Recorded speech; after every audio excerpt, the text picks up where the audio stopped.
बिस्मिल्लाहिर्रहमानिर्रहीम। अस्सलामु अलैकुम। अल्लाह ताला ने दुनिया में हर तरह की मखलूकात को पैदा फरमाया है, जिसमें इंसान और जिन्नात भी शामिल हैं, और अल्लाह ने इन्हीं में से इनके जोड़े भी पैदा फरमाए हैं। कुछ लोगों का ख्याल है कि जिन्नात शादी नहीं करते, लेकिन कुरान करीम में यह बात साबित है कि जिन्नात शादी करते हैं और अपने बच्चों को भी पैदा करते हैं। यह बात भी सच है कि इनका निकाह भी पढ़वाया जाता है और उनकी शादी भी इंसानों की तरह होती है।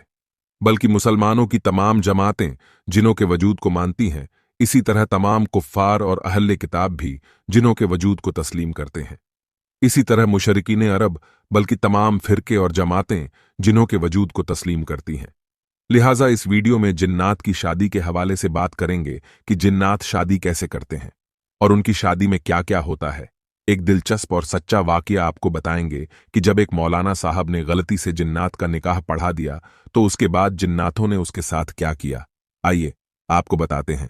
ये वीडियो देखकर किसी के भी रोंगटे खड़े हो जाएंगे, इसलिए मेरे दोस्तों आप इस वीडियो को लाइक करके आखिर तक जरूर देखें। तो चलिए शुरू करते हैं। दोस्तों, एक मौलवी साहब जिनका नाम मोहम्मद नवाज है, वो कहते हैं कि मैं बच्चों को कुरान करीम पढ़ाता हूँ, इसके साथ ही दुनियावी तालीम की ट्यूशन भी कुछ बच्चों को देता हूँ। आजकल की साइंस ने जो तरक्की की है वह अपनी जगह पर है, मगर साइंस ने आज तक ये खोज नहीं लगा पाया कि जिन्नात का वजूद होता है या नहीं। इसलिए साइंस ने यह कह दिया कि जिन्नात का कोई वजूद नहीं होता। लेकिन अल्हम्दुलिल्लाह हम मुसलमान हैं और हम इंसानों, जानवरों और नवाजात के अलावा दूसरी मखलूकात की मौजूदगी को भी मानते हैं, जैसे कि फरिश्ते और जिन्नात। क्योंकि जिन्नात के हवाले से कुरान करीम में भी जिक्र आया है, इसलिए हम यकीन करते हैं कि ना सिर्फ जिन्नात का वजूद होता है बल्कि वो हमारे आसपास भी रहते हैं, लेकिन वो हमें नजर नहीं आते। जैसे हम इंसानों में कुछ इंसान बुरे और कुछ इंसान अच्छे होते हैं, वैसे ही जिन्नातों में भी कुछ जिन्नात पूरे और कुछ जिन्नात अच्छे होते हैं। और आज मैं आपको जो वाकया सुनाने वाला हूं वो बुरे जिन्नातों का नहीं बल्कि अच्छे जिन्नातों का है। मौलाना साहब कहते हैं, रात का ना जाने कौन सा पहर था कि अचानक मेरे हुजरे के दरवाजे पर दस्तक हुई, यानी किसी ने दरवाजा खटखटाया।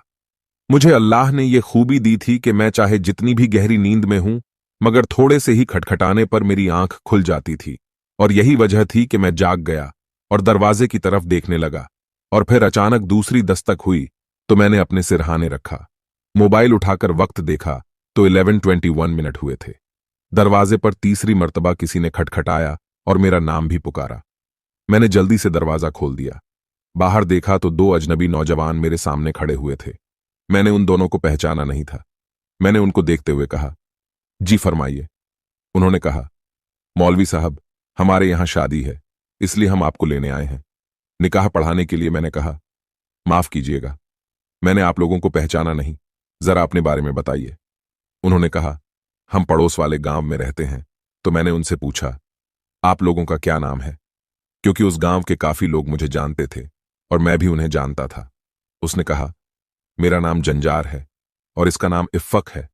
तो मैंने अपने आप से कहा, अच्छा, अजीब नाम है।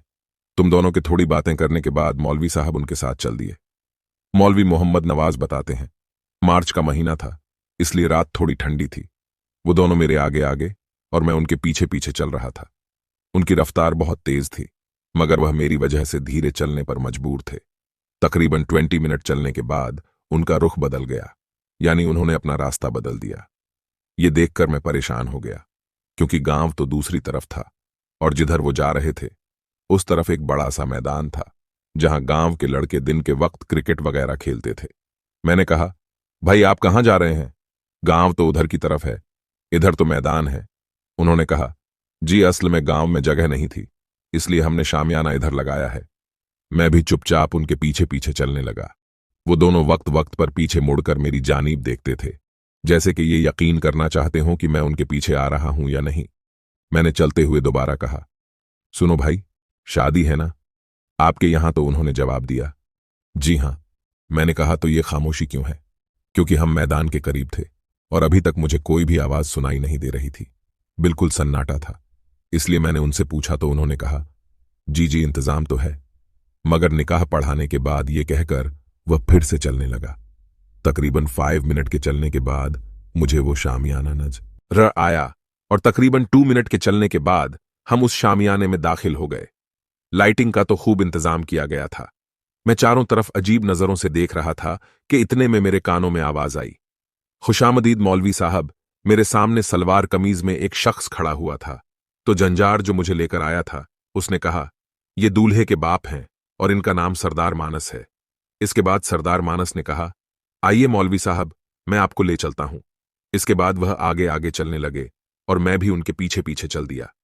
एक जगह जाकर मानस साहब ने एक शख्स की तरफ इशारा करके कहा, ये दुल्हन के बाप हैं, इनका नाम शर्मक साहब है। मैंने मुस्कुराकर उनकी तरफ मुसाफा करने के लिए हाथ बढ़ाया तो उन्होंने मेरा हाथ गर्मजोशी से पकड़कर हिलाया। मैंने महसूस किया कि उनके हाथ गैर मामूली तौर पर गर्म थे, मगर मैंने इस बात पर ज्यादा ध्यान नहीं दिया। मैं हैरान था, और मेरी हैरानगी की वजह यह थी कि मैंने उस शामियाने में अभी तक उस गांव का कोई भी इंसान नहीं देखा था। सबके सब चेहरे मेरे लिए अजनबी थे।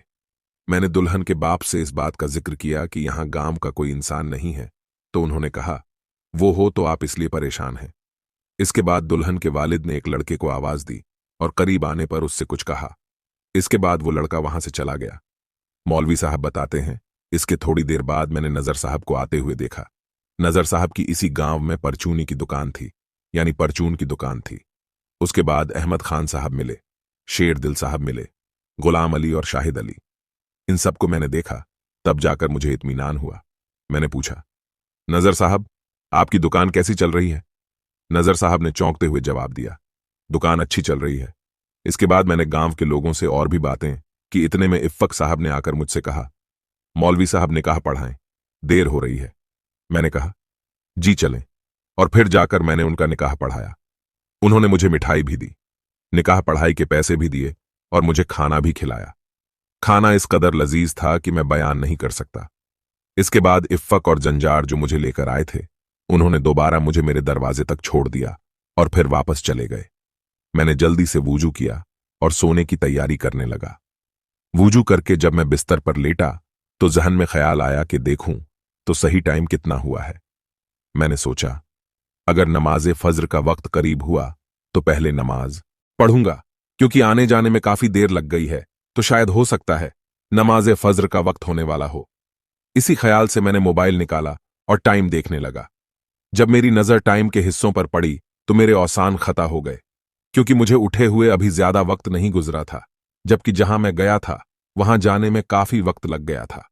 फिर मैंने सुबह को उस गांव में जाकर जिन लोगों से मैं मिला था, यानी जिनसे मैंने बारात में मुलाकात की थी, उनसे रात के वाकयात के बारे में पूछा तो उन लोगों ने कहा कि वो तो रात को अपने घर से कहीं निकले ही नहीं, उन्होंने किसी भी शादी में शिरकत नहीं की। मैं बहुत हैरान हुआ और वापस आ गया। जब मैंने मिठाई और निकाह के पैसे देखे तो मुझे यकीन हो गया कि नहीं, ये मेरा वहम नहीं है, बल्कि मैंने यकीनन शादी में शिरकत की थी। इसके बाद मुझे पता चला कि जिस शादी में मैंने शिरकत की थी वो इंसानों की नहीं, बल्कि जिन्नातों की शादी थी, और मैंने जिन्नात का निकाह पढ़ाया था। आज भी जब ये वाकया मुझे याद आता है तो मेरे रोंगटे खड़े हो जाते हैं कि मैंने अपनी जिंदगी में एक जिन्नजादे का निकाह पढ़ाया है। मेरे लिए अच्छा था कि वो बुरे जिन्नात नहीं, बल्कि वो नेक और मुसलमान जिन्नात थे, जिन्होंने मुझे कोई नुकसान नहीं पहुंचाया। तो दोस्तों, आज की इस वीडियो में इतना ही। ये वीडियो आपको कैसी लगी कमेंट बॉक्स में जरूर बताएं। मिलेंगे अगली वीडियो में, तब तक के लिए अस्सलाम वालेकुम। अल्लाह हाफ़िज़।